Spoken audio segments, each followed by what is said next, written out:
कहानियाँ तो आपने बहुत सारी सुनी होंगी और ये कहानियों की ख़ास बात है कि कहानी सुनते-सुनते हम बहुत इम्पोर्टेंट चैप्टर्स जो लाइफ़ के होते हैं, वो सीख जाते हैं। इसी सीरीज़ में ज़ेन कहानियाँ हैं, जैसे आपने जातक, पंचतंत्र की कहानियाँ सुनी हैं, उसी तरह से ज़ेन कहानियाँ हैं। ज़ेन कहानियाँ बहुत ही छोटी-छोटी कहानियाँ हैं, मगर इनमें फ़िलॉसफ़िकल मीनिंग बहुत मतलब डीप होता है। तो अगर आप उसको ध्यान से पढ़ेंगे, तो आपको अध्यात्म की गहराइयों के बारे में पता पड़ेगा। इसी में एक कहानी तेनजिन की है। तेनजिन और एक बौद्ध मॉन्क वो जा रहे होते हैं और रास्ते में एक छोटी-सी नदी पड़ती है। तो नदी के किनारे वो एक सुंदर स्त्री को देखते हैं, सुंदर परिधान में और देखते हैं कि वो थोड़ा-सा परेशान है। तो उसको पूछते हैं भी क्या वजह है, क्यों परेशान हो? तो वो बोलती है कि मुझे रास्ता तो पार करना है, पर मुझे इस बात का डर है कि अगर मैं ऐसे रास्ता पार करूँगी तो मेरी ड्रेस खराब हो जाएगी। क्या आप मेरी मदद कर सकते हैं? तो तेनजिन बोलता है, हाँ, क्यों नहीं कर सकते? आप ऐसा करिए मेरी पीठ पे बैठ जाइए, मैं आपको रास्ता पार करा दूँगा। तो वो लेडी तेनजिन की पीठ पे बैठ गई और उसने वो धीरे-धीरे रास्ता पार करा दिया और जैसे नदी के बाद उसने छोड़ा, वो चलने लगे। थोड़ी देर में जो दूसरा बौद्ध मॉन्क था, उसको कंट्रोल नहीं हुआ और बहुत गुस्से में उसने तेनजिन से बोला कि तेनजिन, तुम्हें क्या पता नहीं कि मॉन्क्स के लिए स्त्रियाँ वर्जित हैं, उनसे दूर रहने की ज़रूरत है, उनको टच नहीं करना चाहिए और तुमने ये कैसा अधर्म का काम किया? इस पे तेनजिन मुस्कुराता है और कहता है कि उस स्त्री को तो मैं कब का छोड़ चुका हूँ, तुम उसको अभी भी ढूँढ रहे हो।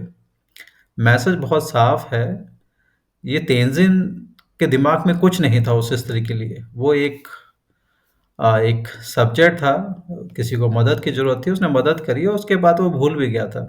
मगर दूसरे के ज़हन में वो स्त्री जा चुकी थी। वो उसके बारे में ज़्यादा चिंतन कर रहा था। ऐसे ही लोग हैं। वो दूसरों को तो ज्ञान देते हैं, मगर उससे वो खुद ग्रसित होते हैं। ये आज की सबसे बड़ी समस्या है। अक्सर आप लोगों को देखोगे जो दूसरों को बहुत सारे ज्ञान देते हैं, वो खुद उन चीज़ों का पालन नहीं करते। लोग बोलेंगे कि ऐसा नहीं करना चाहिए, वैसा नहीं करना चाहिए। इनफैक्ट ऐसे बहुत सारे केसेज़ आए हैं, जहाँ पे जज साहब बोलते हैं कि डोमेस्टिक वायलेंस खराब है, नहीं करना चाहिए और खुद क्या है डोमेस्टिक वायलेंस करते हुए पाए गए।